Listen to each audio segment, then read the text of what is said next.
God will wipe away every tear from their eyes. దేవుడే వారి కన్నుల నుండి ప్రతి భాష బిందును తుడిచివేయండి. మీ బాధలు ఏంటో నాకు తెలియదు, కానీ మీ పిల్లల గురించా, మీ భర్త గురించా, మీ భార్య గురించా, మీ తల్లిదండ్రుల గురించా, మీ స్నేహితుల గురించా, మీ సన్నిహితుల గురించా, లేకపోతే కొన్ని సమస్యలు, వేదనలు, అవమానాలు మీ జీవితంలో ఉండటాన్ని బట్టి అవమానాన్ని కూడా, నిందను కూడా తీసేస్తానంటాను, బాధల నుండి విడిపిస్తానంటున్నాడండి దేవుడు.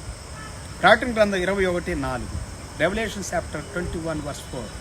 ఆయన వారి కన్నుల ప్రతి భాష బిందువును తుడిచివేయును, మరణము ఇక ఉండదు, దుఃఖమైనను, ఏడుపైనను, వేదన అయినను ఇక ఉండదు, మొదటి సంగతులు గతించిపోయినని సింహాసనములో నుండి వచ్చిన ఒక గొప్ప స్వరము చెప్పుట వింటిని.